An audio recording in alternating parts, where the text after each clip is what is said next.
Talvez por ser a capital da Espanha, Madrid arrogou-se o privilégio de ter visto nascer Miguel de Cervantes Saavedra. E Toledo talvez porque Cervantes pousou ao crepúsculo desta cidade para o pintor El Greco. Enquanto Sevilha, quem sabe, porque o escritor a tenha retratado em sua obra. E outras cidades espanholas, cada qual alegando suas razões, reclamam a mesma glória de pátria do escritor espanhol, Miguel de Cervantes Saavedra, que eu quero hoje contar a história deste grande escritor, vida e obra de Miguel de Cervantes Saavedra. Miguel de Cervantes Saavedra nasceu provavelmente no dia 29 de setembro de 1547. Por isso o nome Miguel, porque é o dia dos arcanjos, Miguel, Gabriel e Rafael. Os eruditos estudiosos da vida do escritor chegaram à conclusão de que ele nasceu em Alcalá de Henares, porque foi lá que ele foi batizado no mesmo ano de 1547. Alcalá de Henares. Essa cidade tem uma importância, apesar de ser menor do que Sevilha e Madrid, não era insignificante. Lá existia a famosa Universidade de Alcalá de Henares, que atraía de todas as partes da Europa professores importantes e alunos que vinham para ter essas aulas, e ela era rival até da Universidade de Salamanca, o centro intelectual da Espanha. Alcalá de Henares destaca-se porque ali passaram grandes estudiosos, grandes homens do período, inclusive o avô do escritor, que se tornou magistrado, e o seu pai também estudou em Alcalá de Henares. O pai de Miguel de Cervantes chamava-se Rodrigo.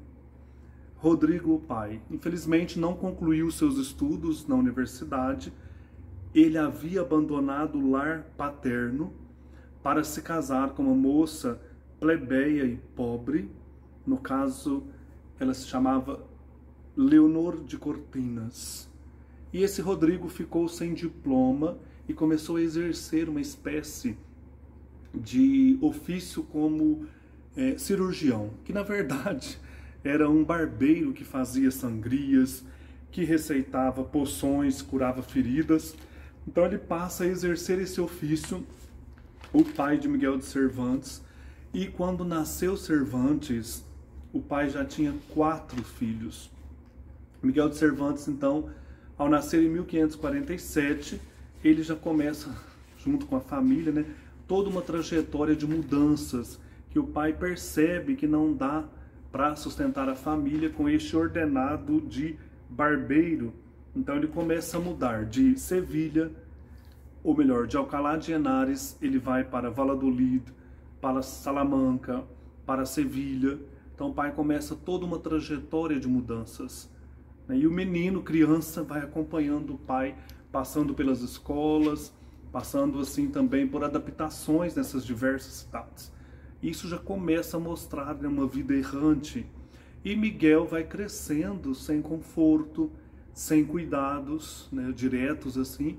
E o pai muitas vezes o mandava para mestres de escolas. Ele vai estudar com um homem, um estudioso chamado Juan López de Hoyos, que inclusive no futuro, quando ele já está jovem, vai indicá-lo como servidor aí do cardeal Júlio Aquaviva, que está na Espanha, e quer levar alguém para trabalhar aí no seu palácio lá na Itália, e no futuro vai levar o Miguel de Cervantes. É interessante observar que Miguel de Cervantes, passando por várias escolas, por vários momentos de adaptação nessas cidades, ele vai se destacando como alguém atento ao que está acontecendo ali, por exemplo, nas praças, as encenações, as peças. E as peças do Juan López de Hoyos e do Lope de Rueda, que é um outro escritor importante aí do período, encantavam o Miguel de Cervantes. Ele ficava fascinado por esses entremeses, essas peças representando muitas vezes dramas religiosos. Então nós temos assim também o Miguel de Cervantes atento para a poesia. Ele vai fazer um soneto para a Isabel de Valois. A Isabel de Valois, ela era a terceira esposa do rei Filipe II. Essa mulher tinha morrido e o Miguel de Cervantes faz um soneto e depois uma elegia a ela. Isso lá pelo ano de 1567. Miguel de Cervantes lamenta a morte dessa dama na elegia e nesse soneto. Então nós temos o Miguel tentando começar aí na literatura pelos sonetos, pela elegia, né? E foi bem assim destacado esse soneto do Miguel de Cervantes. Ainda em Madrid, né, no caso aqui, o pai havia mudado para essa cidade, o jovem vai assistir a peças de Lope de Rueda, que é também um teatrólogo importante do período, e essas peças, como eu falei, chamam a atenção do Cervantes. Ele vai cultivar o gênero. Nós vamos ter algumas peças do Miguel mais para o fim da vida. Ele vai chegar a ultrapassar aí o modelo, né, do seu inspirador, que foi o Lope de Rueda. Ele fala muito desse Lope de Rueda, principalmente aí nesses momentos em que no texto do Miguel de Cervantes a gente encontra passagens autobiográficas. Em 1569 nós temos então a mudança do Miguel de Cervantes para a Itália. Essa mudança também possui pontos controversos. Em vários momentos da obra, da vida do Miguel de Cervantes, nós vamos encontrar situações assim não muito esclarecidas. Por que ele foi indicado aí pelo Juan Lopes de Hoyos para ir para a Itália? Então, alguns dizem porque ele se destacava já como um servidor, como alguém atento aos estudos, mas outros falam que ele se envolveu numa briga e ele feriu mortalmente um rapaz e teve que fugir. E a pena para esse tipo de transgressão, né, da sociedade aí, e da vida de alguém, era ter uma mão amputada. Então ele teve que fugir para a Itália para não ter a mão amputada, e coincidiu que esse cardeal importante aí de Roma, o Júlio Aquaviva, estivesse ali na Espanha e ele leva o Miguel de Cervantes como servidor. Outros dizem que ele fugiu para a Itália, é lá na Itália que ele vai se colocar a serviço deste cardeal. Então nós temos aí essas situações não tão esclarecidas, e o importante é que já a partir de 1569 o Miguel de Cervantes, jovem, aparece aí na Itália, servindo esse cardeal, já entrando em contato com a corte romana, com o Vaticano e etc, né? Na Itália ele vai ser um servidor inteligente, fiel, dedicado, e depois ele vai passar aí a servir também no exército do Papa. Então ele era soldado, né? Isso vai ser destacado aqui também. A Itália, nesse momento aí, estava vivendo uma época diferente daquela do início do Renascimento. Aquelas grandes obras-primas de Botticelli, de Michelangelo. Aqui nós temos um progresso em que formas, temas e gêneros, tanto na arte, na literatura como na pintura, alcançam uma outra maneira de se expressar. Nós vamos ter aqui nesse período de 1569, 1570, 71, quando Cervantes está na Itália, nós vamos ter o maneirismo. O maneirismo é uma tendência estética que defende ideias novas, ideias de vida, princípios estéticos que abririam caminho para o barroco de 1600. E aqui nós temos ruptura com os modelos e normas do próprio Renascimento. No maneirismo nós temos uma evasão da realidade por meio de um fictício distanciamento do cotidiano, plasticidade carregada de enfeites, de símbolos, jogos complicados de perspectiva, efeitos rebuscados, técnicas refinadas.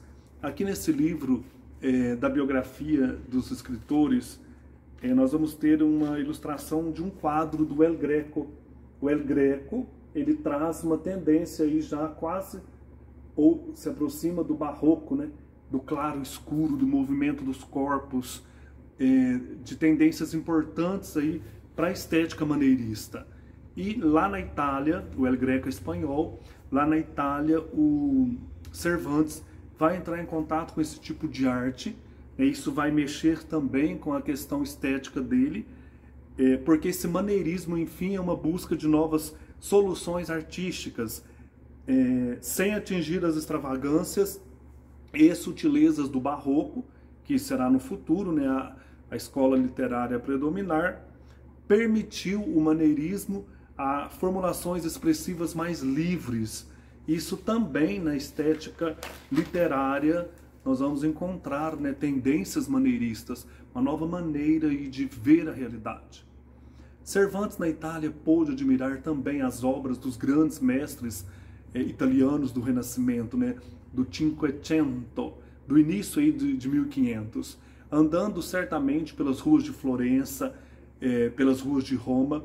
Ele admirava, né, sorvia as obras de Michelangelo, Leonardo da Vinci, também de Benvenuto Cellini, e o Cervantes ele aprende o italiano, né, falava e conseguia ler fluentemente a língua, e ele se expressava também nessa língua. Então ele vai ler aqui nesse período, olha que interessante as leituras do Cervantes, Luigi Pulci, eu não conheço, Ludovico Ariosto, né, autor importante aí desse período, né, da Itália, Torquato Tasso, né, escreveu Jerusalém Libertada, o Ludovico Ariosto escreveu Orlando Furioso. Então ele lê essas poesias épicas desses escritores italianos e ele vai bebendo tudo isso, né, toda essa influência da cultura italiana na sua vida artística.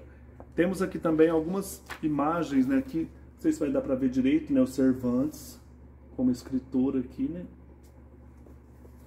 Acho muito interessante isso. E aqui uma outra imagem dele, Miguel de Cervantes Saavedra. Nesse período aí de 4 anos na Itália, né, 1569, 1571, neste ano de 1571, nós vamos presenciar na história a famosa Batalha de Lepanto.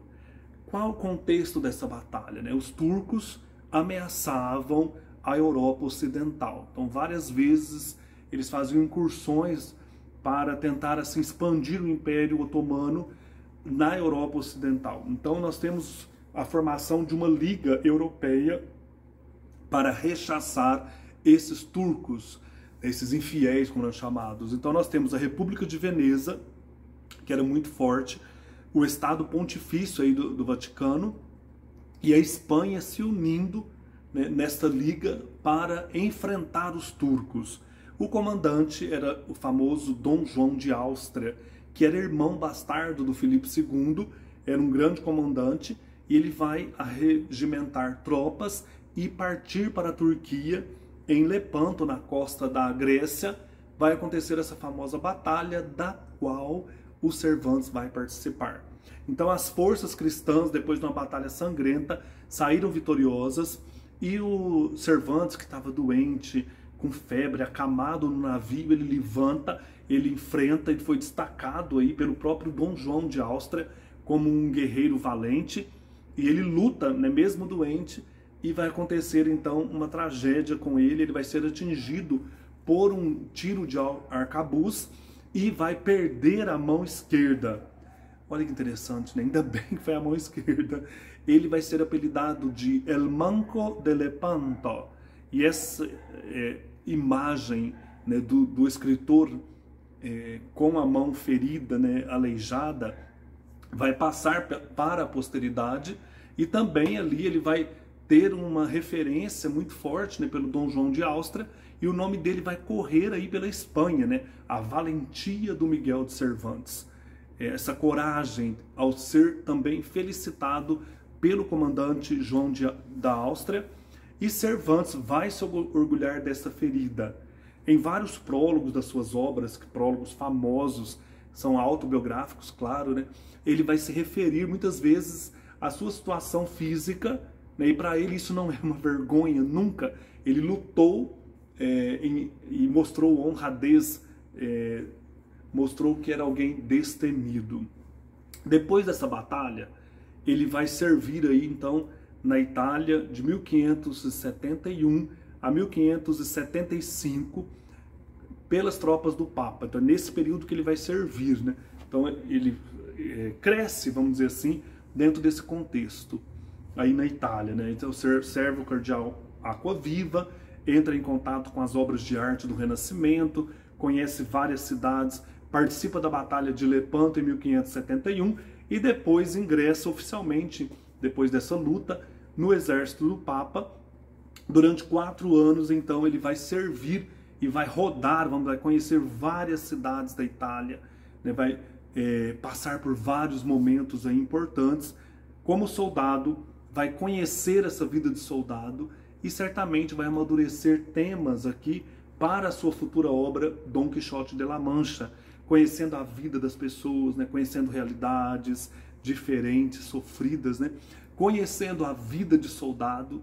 Então tudo isso vai transparecer depois no Dom Quixote de La Mancha.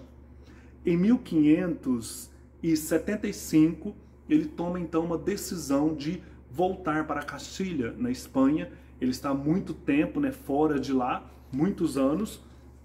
E ele então, olha, desde 1569, agora em 1575, ele quer voltar para sua amada Espanha. Ele quer servir agora ao seu país e ele recebe cartas de recomendação do próprio Dom João da Áustria e embarca num navio chamado, numa galera, né, chamada de El Sol. E eles saem do porto de Nápoles em 1575, prevendo ali uma tempestade. Mesmo assim eles saem e o navio deles é atacado, né, por navios turcos. Barraram então a viagem desses homens, inclusive nesse navio estavam os Cervantes, e eles vão ser levados para a Argélia em cativeiro. É que começa uma outra etapa na vida de Cervantes. 5 anos de prisão, de exílio na Argélia. Então, Cervantes está entre esses prisioneiros. Eu acho isso aqui, né, muito triste. Então ele já estava na Itália há muito tempo, tinha fugido da Espanha, né? Segundo alguns aí, ele estava com saudade da sua terra, dos seus familiares. Quando vai voltar para a Espanha, o navio é barrado por turcos e é vendido então Cervantes como escravo. Gente, isso aqui, 5 anos de cativeiro, é uma outra etapa muito estranha, né, e triste, mas ele amadurece muito nesse cativeiro. Aí nós vamos ter também aqui várias suposições, né? Cervantes, no cativeiro, vai gerir muitas histórias, né? Vai conhecer realidades terríveis, vai presenciar companheiros mortos, sendo mortos, né? Ele era tido como um nobre, ele tinha recomendações do próprio João da Áustria. Então ele vai ser poupado em diversas situações em que ele tenta a fuga junto com companheiros. Acho que eles tentaram umas 5, 6 vezes fugir, não conseguiam. E o pessoal ali, né, o seu senhor, pediu um resgate muito alto, que a família dele tentou de todas as maneiras juntar dinheiro, não conseguia, né? Então, assim, é um tempo de angústia, de sofrimento na vida do escritor. E tem também suposições, né, de quais seriam as relações dos Cervantes com os companheiros, com o próprio senhor, né, deles ali. Então há suposições assim de que ele tenha granjeado favores e também feito, né, algumas concessões para este superior, para este dono ali dos escravos. Mas é interessante aqui que nós temos no Dom Quixote, acho que é no primeiro Dom Quixote, a história do cativo. O Dom Quixote é um livro que tem muitas digressões. E ali certamente a experiência dos Cervantes está colocada no livro, né? E também nós temos aqui no Quixote, no livro, várias situações que se passam, né, nessas regiões aí do Oriente, da África, né, que trazem temas, histórias desse contexto que certamente ele ouve e presencia ali. Então a família, o dono dos escravos aí, né, pede um vultoso resgate, a mãe de Cervantes tenta de tudo, né, para conseguir, até que enfim, depois de 5 anos, eles conseguem, né, juntar o dinheiro, e 2 monges, acho que dominicanos, comandados por Frei João Gil, vão até lá e conseguem pagar o resgate dos Cervantes. E aí nós temos então em dezembro, ou em meados de dezembro de 1580, até que enfim, né, os Cervantes voltando para a Espanha. Então assim, ele estava destroçado, e aqui diz, né, que muitas pessoas nem lembravam mais dele, ninguém se lembra dele, e ele vai assim trabalhar agora como soldado raso de Filipe II, porque aquelas cartas de recomendações do Dom João da Áustria não valiam mais nada, não sei se até tinha perdido isso ou sido roubadas. Então ele vai começar em uma outra fase, a fase de soldado na Espanha. E a Espanha parece que está estranha para ele, né? Eu já li 2 biografias sobre o Cervantes, e vai falar dessa outra adaptação dele aqui na Espanha, né? Dessa tentativa de conseguir emprego, né? Então todo o sofrimento dele para se adaptar à realidade. Então aqui ainda no ano de 1580 vai acontecer algo interessante, né? Que ele vai largar aí a espada e pegar a pena para escrever o primeiro livro de renome, né? Que é o livro Galateia. Então esse livro Galateia, ele certamente já havia sido gestado aí na Argélia, mas aqui o Cervantes traz nesse livro uma novela pastoril. Então nós vamos ter aqui em prosa e verso uma novela que vai falar de um mundo plácido, de um mundo harmonioso, repousante, de um recanto bucólico. Depois de tudo que ele tinha passado, prisão, guerras, ele vai falar de história de pastores enamorados, de ninfas suspirosas, de meigos rebanhos, flautas agrestes, límpidos regatos. Então, parece que é uma fuga mesmo, né? Um fingimento consciente, uma fuga da realidade, um fingimento consciente de alguém que tinha passado por tantos sofrimentos, por tantas batalhas, visto tantas mortes, né? Então ele cria uma obra amena, uma obra leve, né? Pastoril, em que os pastores se enamoram nos campos, cheios de ovelhas, de flores, borboletas, né? Então é essa amenização do sofrimento, dos impactos da morte, da guerra, das calamidades e doenças. Tudo isso ele quer amenizar com esta obra. Como obra iniciante, segue um dos modelos vigentes. Isso era vigente na época, a novela pastoril, resgatando aí o mundo clássico, né, Ovídio, Horácio. Então aqui ele está trazendo essa realidade, já demonstrando o seu talento. Então, essa obra Galateia, uma importante obra do Miguel de Cervantes, da fase inicial do Miguel de Cervantes. E eu acho interessantíssimo, né? Depois nós temos aqui em 1584 o Miguel de Cervantes desposando uma jovem chamada Catalina de Palácios.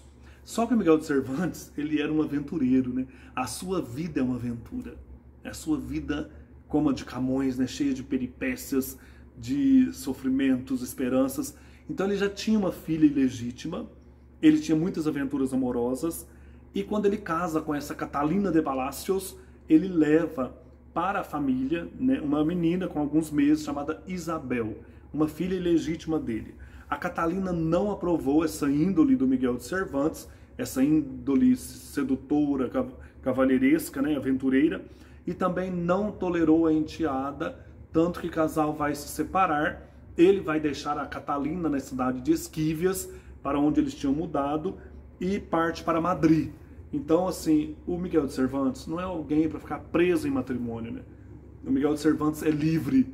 O Miguel de Cervantes tem que voar. Então ele vai para Madrid e ele vai começar a frequentar círculos literários. Então nós vamos ter nesse período do século de ouro espanhol, gente, Miguel de Cervantes Saavedra, Lope de Vega, Quevedo e tantos outros.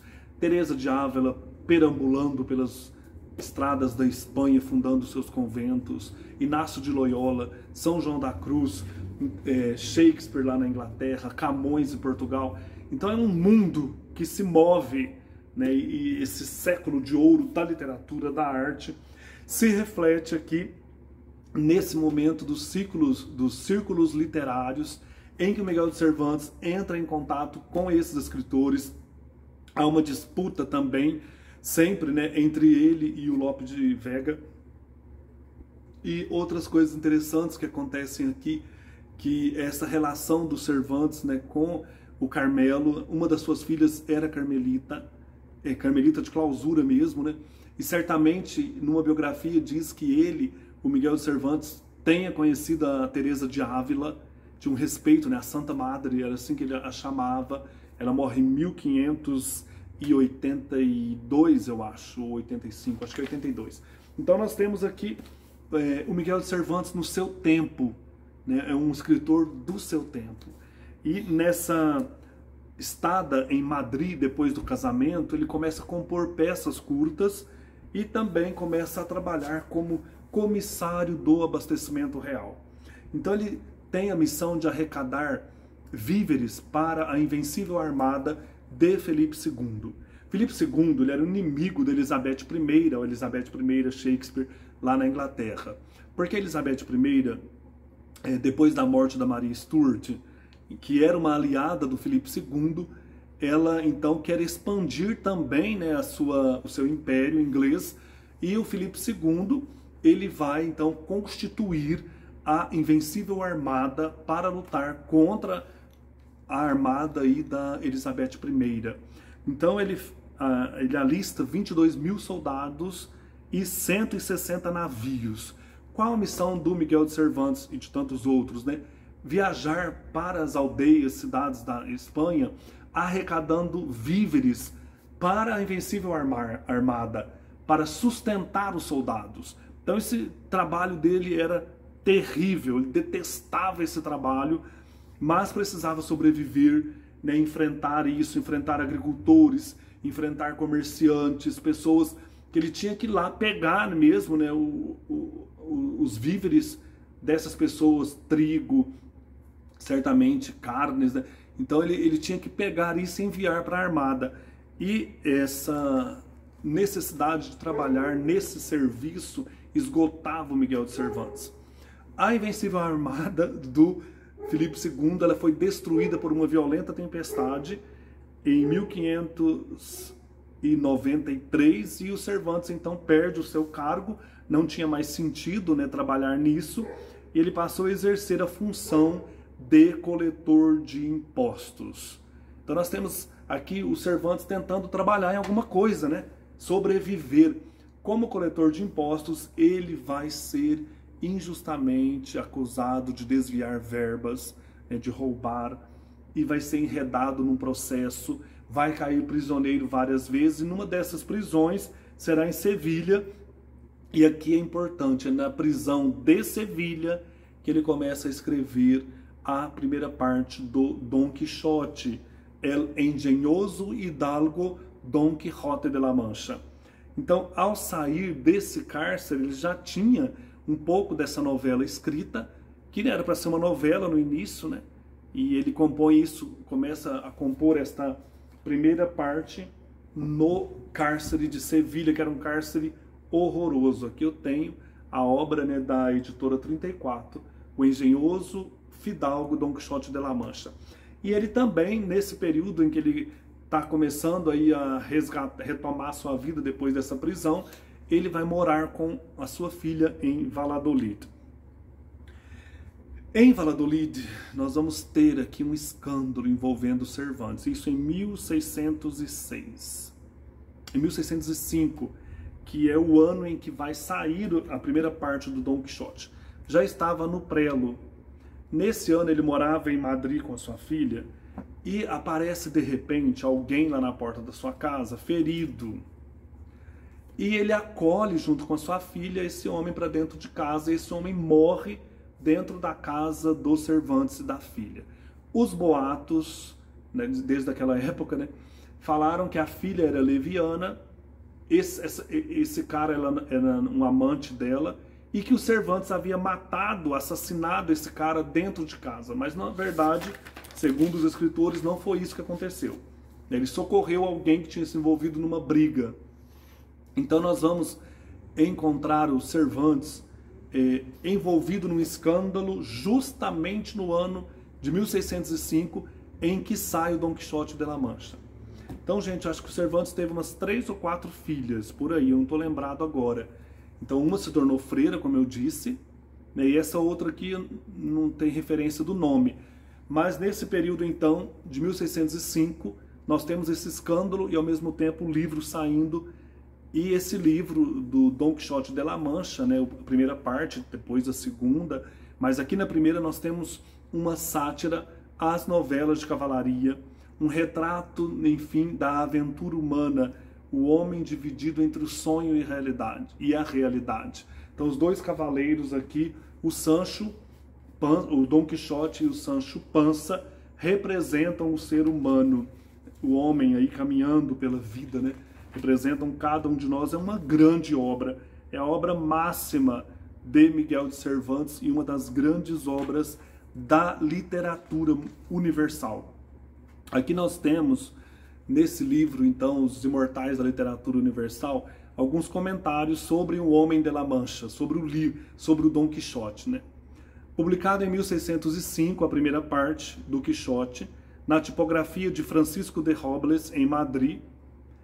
Aos 57 anos, nessa época, o Miguel de Cervantes, o Manco de Lepanto, que era guerreiro e poeta, conheceu um breve tempo de homenagens que os séculos lhe prestariam sem cessar. Então, o Miguel de Cervantes pressente aqui, quando publica a primeira parte, todos os louvores que os séculos lhe granjeariam sempre, né, até hoje.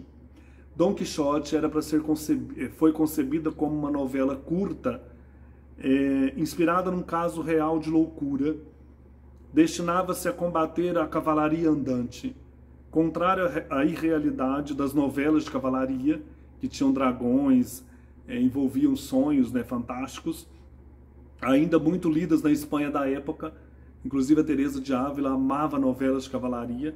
Cervantes teria pretendido fazer do Quixote uma sátira dessa propaganda cavalheiresca e dos que se armavam cavaleiros às cegas. Mas a caricatura de um estilo de vida fantástico transformou-se no retrato da aventura humana, no perfil do homem dividido entre o sonho e a realidade. Dom Quixote e Sancho Panza, o primeiro, Quixote, alto, magro, de triste figura, monta num cavalo capenga e descarnado, e cobre a própria cabeça com uma bacia de barbeiro que julga ser o elmo do invencível guerreiro Mambrino, personagem famosa das novelas cavalheirescas. Cavaleiro de todos os sonhos, com a lança em riste para atacar moinhos de vento, gigantes em sua imaginação, tem os lábios prontos para beijar a grosseira mão de Aldonza Lorenzo, guardadora de porcos, em seu desvario a nobre dama Dulcinea del Toboso. A seu lado o escudeiro gordo, Sancho, redondo, luzidio, pés na terra, companheiro fiel, que admira o amo apesar de não o entender, fascinado por sua loucura.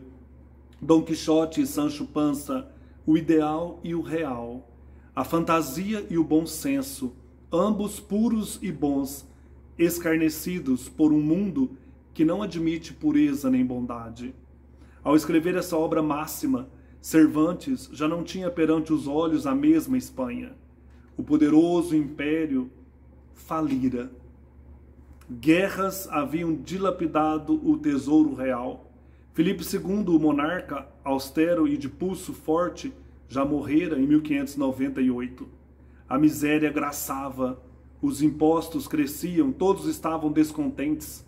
Isto se reflete nas artes e na literatura, ampliando a crise cultural e artística instaurada pelo maneirismo. Afirma-se o gosto barroco em suntuosas e extravagantes formas expressivas. O ideal estético é suscitar impacto, maravilha, estupefação, juntando de maneira chocante elementos antagônicos. O sumamente belo e agradável com o sumamente frio e arrogante e repugnante. A contraposição engenhosamente preparada produziria efeitos poéticos inesperados e surpreendentes. Num poema de Gôngora, Soledades, encontra-se esse jogo dos contrários, magistralmente elaborados. Gôngora também é um poeta importante, né? As duas figuras centrais já por si contrastam. No caso aqui, né, Sancho e Quixote. Por exemplo, um vive numa ilusão e o outro tentando trazê-lo para a realidade.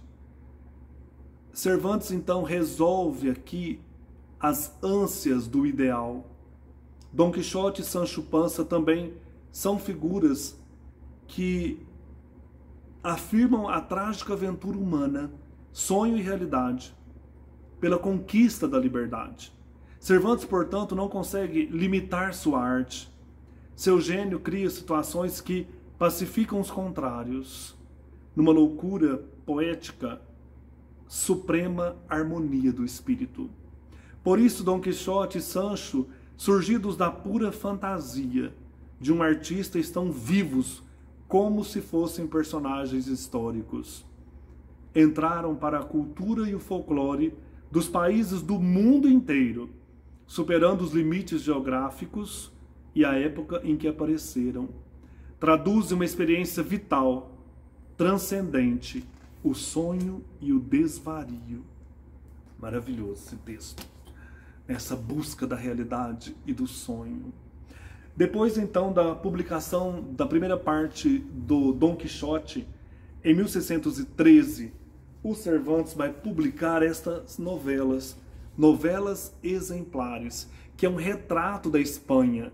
São novelas em que aparece o pitoresco, em que aparece o pícaro, os sonhos também, as realidades daquele mundo espanhol, os sofrimentos e dores daquele povo, né, que procura, em meio a malandros, a ciganas, o humor e a vida. São personagens simples, personagens cheios de vitalidade. Inclusive, nessas novelas exemplares, nós temos um diálogo entre dois perros, dois cachorros.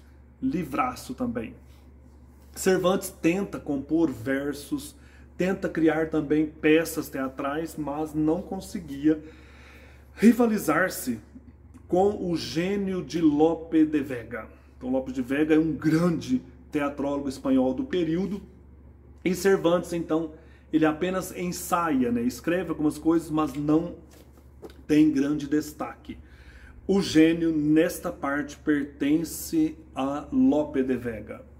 Outras obras que surgem nesse período aí, do Miguel de Cervantes, Viagem ao Parnaso e O Cerco de Numância, que era uma cidade, acho que romana, né, que foi assim, enfrentou um momento de crise e ele então escreve essa história, né? A tragédia de uma cidade romana, não, de uma antiga cidade espanhola que preferiu sucumbir ao entregar-se aos inimigos romanos. Isso aconteceu no ano 133 depois de Cristo. Então, o Cerco de Numância, que é uma obra então do Cervantes, vai retratar essa resistência espanhola a um cerco dos romanos no ano 133 depois de Cristo. Em 1615, que nós vamos ter a segunda parte do engenhoso cavaleiro Dom Quixote de La Mancha. É aqui, de maneira expressiva, a totalidade, está aqui a totalidade do gênio do autor. É o segundo volume, ou o segundo livro do Dom Quixote. Nesse período, entre o primeiro e o segundo, surgiu um Dom Quixote apócrifo de um autor que ninguém sabe hoje quem é, chamado Avellaneda. Eu recuso a ler esse livro, tem aqui no Brasil publicado. Esse homem vai continuar as histórias do Dom Quixote. E aí o Dom Miguel de Cervantes vai ficar horrorizado com isso e vai criar o segundo livro, né, para acabar com esse livro que está no meio aí. Mentira, não foi eu que criei isso não, porque ali no segundo livro, o Sancho e o Quixote vão comentar, né, esse falso Dom Quixote. Eles vão encontrar um estudante que tinha lido o Quixote do Avellaneda e vão destroçar esse Avellaneda. Amei essa tática do Miguel de Cervantes. O Dom Quixote de la Mancha ele é considerado um dos primeiros romances, junto com outros aí da Inglaterra, que abrem a questão mesmo do gênero romance, né? Que inaugura o gênero. E as questões aí que o Miguel faz com o livro, colocando digressões, poemas, vários personagens, na questão perspectiva mesmo, né? Então nós temos aqui um romance moderno, né? É um dos grandes romances aí que abrem o gênero romance, né? Aqui nós temos o auge, né, dessa escrita do Miguel de Cervantes no segundo Dom Quixote e a inauguração do gênero romance. Isso é muito interessante a gente pensar como arte literária, né? Toda essa questão dos personagens comentarem outros livros, comentarem sobre eles, né, que estavam falsamente retratados no livro do Avellaneda. Em 1615, o Miguel de Cervantes vai escrever uma longa novela chamada Trabalhos de Pérsiles, Trabalhos de Pérsiles e Sigismunda. Era uma novela que ele dividiu em 4 livros. Essa novela eu tenho vontade de ler também, como a Galateia. Ela foi publicada póstumamente em 1617. Então ele cria essa novela que é importante também, tem o seu valor, sempre destacada nas biografias dele. Cervantes, nesta época, gente, está só, vivia doente, se sente abandonado pela família, morava numa casinha lá em Madrid. O mundo já não o atraía mais, ele já tinha sofrido muito, desgastado. Ele vai brincar que tem poucos dentes, né, num dos prólogos aí do... deixa eu ler um pedaço desse prólogo. Do prólogo aqui das novelas exemplares, é um dos grandes textos do Cervantes. Olha o que ele vai dizer de si mesmo aqui nesse prólogo. Prólogo ao leitor, novelas exemplares. Eu gostaria, se fosse possível, caríssimo leitor, de me eximir de escrever este prólogo, porque não me saí tão bem no que fiz para meu Dom Quixote, a ponto de querer me arriscar neste. A culpa disso é de um amigo dos muitos que conquistei no curso de minha vida, mas por minha índole que com meu talento.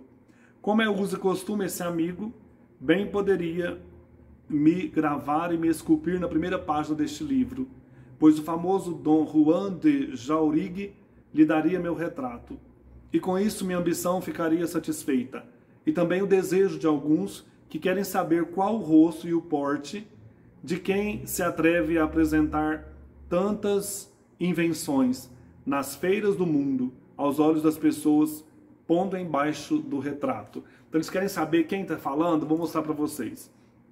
Este que aqui vedes, está falando de si mesmo. De rosto aquilino, de cabelo castanho, testa lisa e desembaraçada, de olhos alegres e nariz curvo, embora bem proporcionado.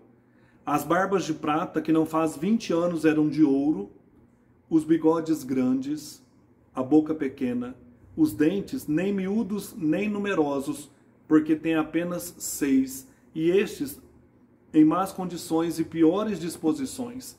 Então já estava sem dentes, né? Estava bem amargurado. Porque não se encaixam uns com os outros, rindo de si mesmo, né? O corpo entre os dois extremos, nem grande nem pequeno, de cor viva, mais branca que morena. As costas meio castigadas e não muito ligeiros de pé, e não muito ligeiro de pés. Este, digo, é o rosto do autor de A Galateia e de Dom Quixote de la Mancha, e do que escreveu A Viagem do Parnaso, a imitação da de César Caporal Peruzino, e outras obras que andam extraviadas por aí, talvez sem o nome de seu dono. Chama-se comumente Miguel de Cervantes Saavedra. Foi soldado muitos anos e escravo 5 e meio, quando aprendeu a ter paciência nas adversidades. Na batalha naval de Lepanto, perdeu a mão esquerda com um tiro de arcabuz, ferida que, mesmo que pareça feia, ele considera bela, por tê-la conseguido na mais memorável e alta ocasião que os séculos passados viram, nem esperam ver os futuros militando sob as bandeiras vitoriosas do filho do raio da guerra, Carlos V. Olha que bonito, né? De feliz memória. Amo. Ele falando de si mesmo, né? Falando das suas dores. É esse o autor, né, do Dom Quixote de la Mancha, da Galateia, de Viagem ao Parnaso e outras obras que andam perdidas por aí. Maravilhoso. Nossa, eu fico emocionado, porque eu amo esse escritor. Ele é um dos grandes escritores, é um dos meus queridos, assim, do coração. Por essa vida sofrida e pela obra, né? A obra é maravilhosa. Quando eu li a primeira vez, eu já li várias vezes o Dom Quixote. Uma das vezes eu li em voz alta o livro inteiro, né? Eu sentia o Dom Quixote e o Sancho em volta de mim. É como se eles saíssem das páginas, né? Como quando eu li também o Grande Sertão Veredas. Parecia que os soldados, que os cavalos estavam ali, né? Aquelas pessoas. E assim também aqui, né? Os jagunços, e aqui o Dom Quixote e o Sancho. E o Sancho é um dos que eu mais amo. Então, nesse período de 1615, o Miguel de Cervantes já estava bem acabrunhado, bem triste, se sentindo isolado, né? Velho, sem amigos. Ele então recolhe-se num convento dos frades, lá em Madrid, dos frades franciscanos, e ele vai tomar o hábito da Ordem Terceira Franciscana, que é uma ordem dentro da Ordem Franciscana de leigos que querem viver o carisma de Francisco, de São Francisco de Assis, na pobreza, na obediência. E certamente o Miguel de Cervantes foi a Assis, né, que ele andou muito pela Itália como soldado. Então ele quis abraçar a vida franciscana, ele tinha um respeito muito grande pelos frades, tal como Dante Alighieri, né, que foi educado lá em Firenze, no Colégio dos Frades. Então o Miguel de Cervantes Saavedra se torna da OFS, né, a Ordem Franciscana Secular. Naquela época, Ordem Terceira de São Francisco, franciscana, e ele então recebe o hábito da Ordem Franciscana, né, da Ordem Terceira. E no dia 23 de abril do ano seguinte, 1616, ele vai falecer rodeado pelos frades, rezando por ele, né, vai falecer santamente. Olha que bonito, né? O Miguel de Cervantes falece junto dos frades. Fiquei emocionado com isso também, que eu sou, né, frade franciscano. Ele despede-se da vida, Miguel de Cervantes, no mesmo dia em que o Shakespeare, segundo aí a historiografia, né, falecia também lá na Inglaterra. E era aniversário do Shakespeare de vida, né, 23 de abril de 1616, morrem Cervantes e Shakespeare. Não é um negócio assim de abalar o mundo da literatura, né? Dois grandes nomes da literatura mundial. Deram-lhe um sepulcro humilde e sem lápide, como convinha a um franciscano. Ele morre franciscanamente. E aqui nesse livro dos Imortais da Literatura, aqui nós temos uma gravura bem no final, né? E uma das frases mais tocantes do livro que me fez amar o Dom Quixote. Quando o Dom Quixote está lá no leito de morte, né? Ele morre no final, para quem não sabe, né? É a trajetória humana. No segundo livro, o Sancho vai dizer: a maior loucura que um homem pode fazer nesta vida é deixar-se morrer. Gente, isso aqui mexeu muito comigo, né? É deixar-se morrer. É aceitar a nossa condição humana, né? É aceitar a nossa limitação, é aceitar que passamos pelo mundo, né? Que a nossa vida tem um sentido, e esse sentido é estar aqui, né? Como o Quixote esteve com seus sonhos, com as suas loucuras, o Sancho traz ele para a realidade, né? Deixe-se morrer. E deixar-se morrer é a maior loucura. Muito mais do que as fantasias da vida, é cumprir a existência, né? É chegar no real sentido de quem nós somos. A maior loucura que um homem pode fazer nesta vida é deixar-se morrer. Miguel de Cervantes Saavedra, grande escritor espanhol, maravilhoso. Um abraço e até mais.